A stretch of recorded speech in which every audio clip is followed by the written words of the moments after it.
आज है 7 जुलाई 2024 दिन रविवार। Welcome back to clean news UP. चलिए देखते हैं उत्तर प्रदेश की 25 फटाफट बड़ी खबरों को। मुख्य आरोपी मधुकर और एक अन्य को 14 दिन की न्यायिक हिरासत में भेजा, तीसरा आज होगा पेश। हाथरस हादसे में मुख्य आरोपी देव प्रकाश मधुकर और अन्य आरोपी संजू यादव का जिला अस्पताल में चिकित्सकीय परीक्षण कराया गया। मुख्य न्यायिक मजिस्ट्रेट जयहिंद कुमार सिंह के न्यायालय में देव प्रकाश मधुकर व संजू यादव को पेश किया गया। कोर्ट ने दोनों को 14 दिन की न्यायिक हिरासत में जेल भेज दिया है। तीसरे गिरफ्तार आरोपी राम प्रकाश शाक्य को कोर्ट में पेश नहीं किया जा सका।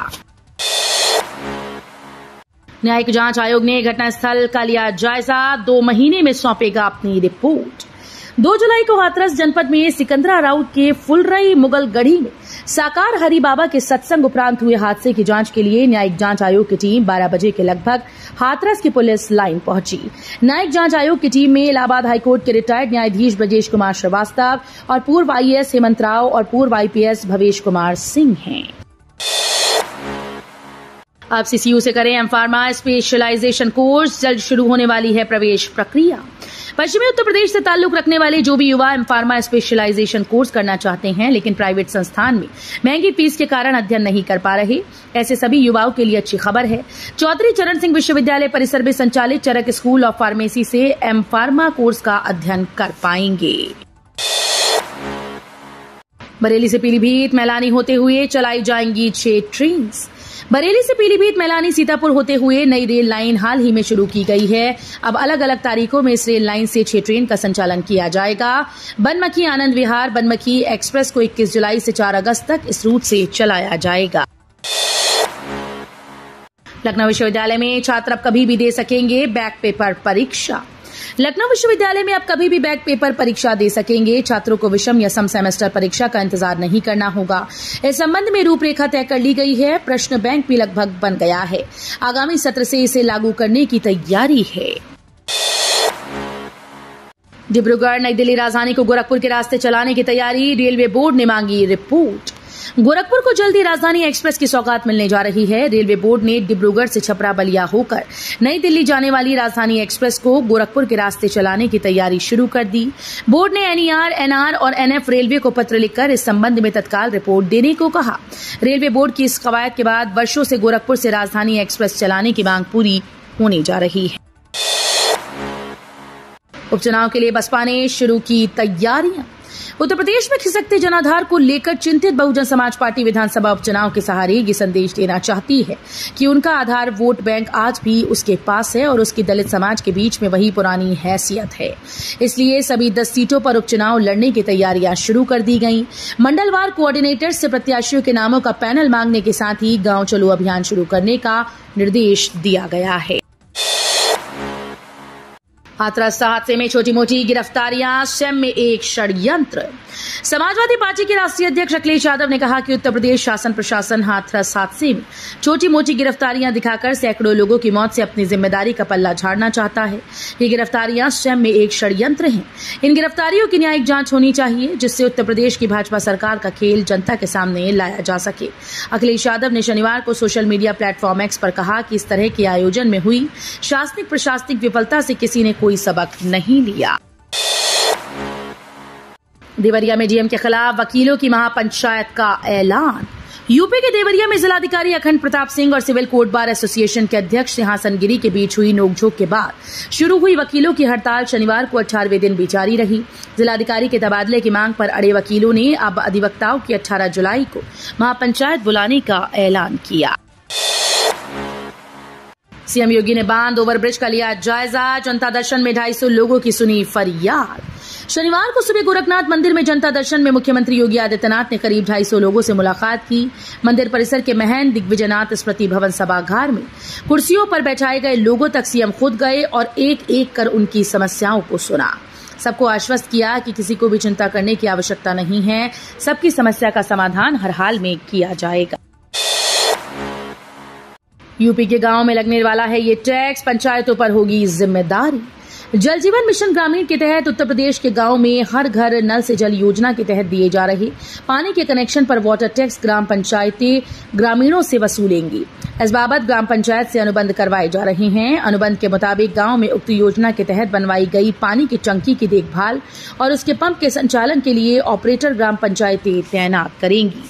ऑपरेटर का मानदेय, पंप के संचालन, उसके बिजली के बिल और पानी के कनेक्शन की पाइपलाइन, पानी की टंकी आदि के रखरखाव का सारा खर्च ग्राम पंचायतें वसूले जाने वाले वाटर टैक्स से ही वहन करेंगी।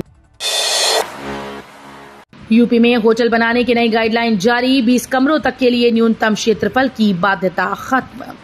उत्तर प्रदेश सरकार ने राज्य में होटल्स के निर्माण के लिए नई गाइडलाइन जारी की है। अपर मुख्य सचिव डॉक्टर नितिन रमेश गोकर्ण की ओर से इस बाबत आवास आयुक्त, सभी विकास प्राधिकरणों के उपाध्यक्ष, विशेष क्षेत्र के विकास प्राधिकरणों के अध्यक्ष को निर्देश जारी किए गए।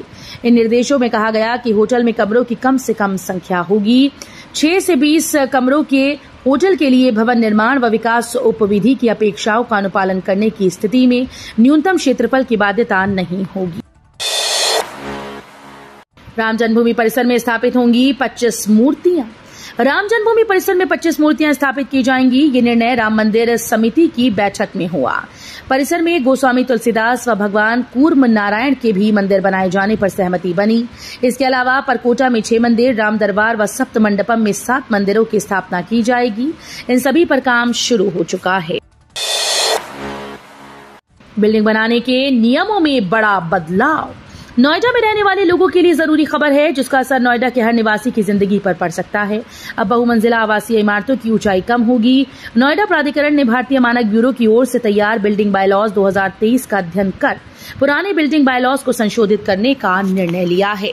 बताया जा रहा है कि इस संबंध में नोएडा प्राधिकरण की 12 जुलाई को 214वीं बोर्ड की बैठक होने वाली है। गोरखपुर यूनिवर्सिटी में 11 जुलाई से शुरू होगा नया सेशन। उत्तर प्रदेश के दीनदयाल उपाध्याय यूनिवर्सिटी गोरखपुर में 11 जुलाई से नए सत्र की शुरुआत होगी। इसके साथ ही छात्रों के हॉस्टल अलॉटमेंट की भी प्रक्रिया प्रारंभ होगी। पहले चरण में यूनिवर्सिटी में पढ़ रहे छात्रों का हॉस्टल रिन्यूअल किया जाएगा। उसके बाद नए छात्रों को हॉस्टल अलॉट किया जाएगा। वहीं इस बार यूनिवर्सिटी में फर्स्ट सेमेस्टर के स्टूडेंट की काउंसलिंग 24 जुलाई तक पूरी होगी। साथ ही 25 से 30 जुलाई के बीच उनका ओरिएंटेशन प्रोग्राम आयोजित किया जाएगा। किसान सिंचाई के लिए इस्तेमाल करें ये 2 आधुनिक मशीन, सरकार देगी 90% की छूट। इस नई योजना की मदद से पानी की बर्बादी कम होगी और फसलों को पर्याप्त मात्रा में पानी भी मिलेगा। इससे किसानों का घाटा कम होगा और मुनाफा बढ़ेगा। इस योजना का नाम पर ड्रॉप मोर क्रॉप है। इसके तहत ड्रिप और स्प्रिंकलर पर किसानों को बड़ा अनुदान मिलेगा। इस योजना का लाभ पाने वाले इच्छुक किसान आधार कार्ड, बैंक पासबुक की फोटोकॉपी, एक फोटो और मोबाइल नंबर के साथ विभागीय पोर्टल पर पंजीकरण करा सकते हैं। कृषि यंत्र अनुदान योजना, हैप्पी सीडर, सुपर सीडर जैसी कृषि यंत्रों पर मिल रही सब्सिडी। देश में promotion of agriculture mechanisation for in situ management of crop residue के तहत किसानों को फसल अवशेष प्रबंधन वाले कृषि यंत्रों पर सब्सिडी दी जाती है।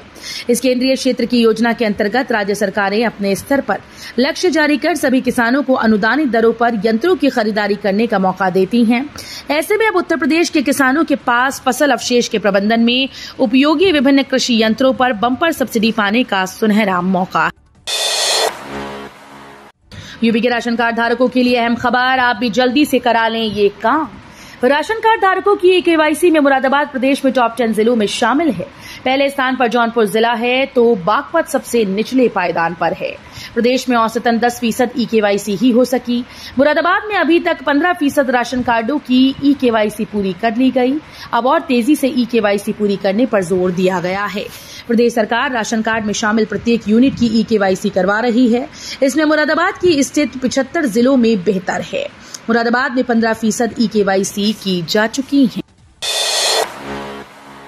गोरखपीठ की यूनिवर्सिटी में अब एमबीबीएस की भी पढ़ाई, योगी हैं कुलाधिपति।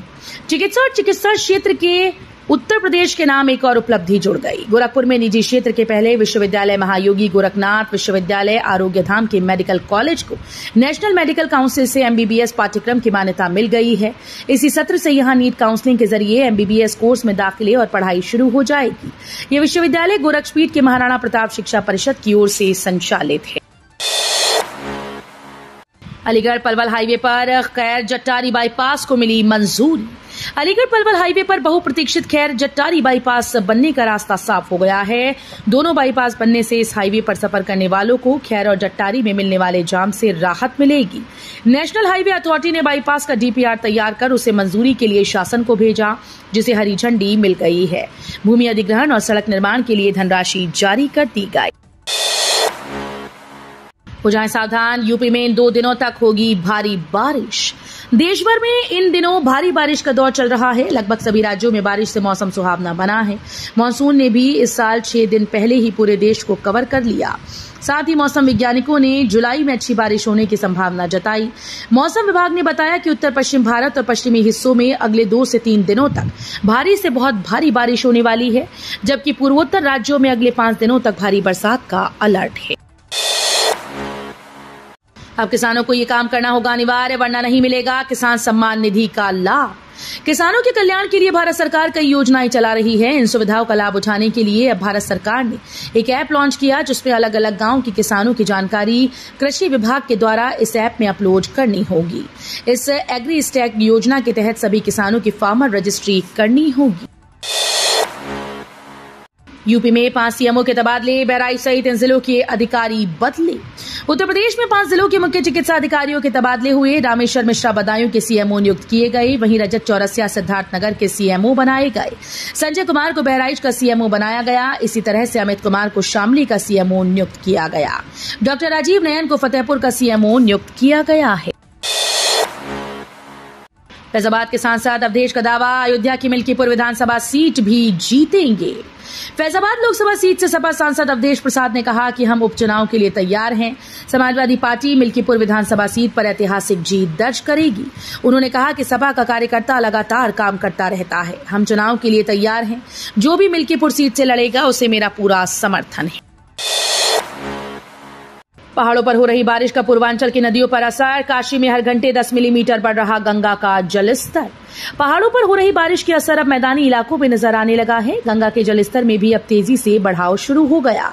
बनारस में गंगा का जलस्तर हर घंटे 10 मिलीमीटर की रफ्तार से बढ़ रहा है। केंद्रीय जल आयोग के अनुसार देर शाम गंगा का जलस्तर 58.27 मीटर पहुंच गया था। तो ये थी आज की 25 फटाफट बड़ी खबरें। अगर आपको न्यूज पसंद आई हो तो वीडियो को लाइक और शेयर जरूर करें। धन्यवाद।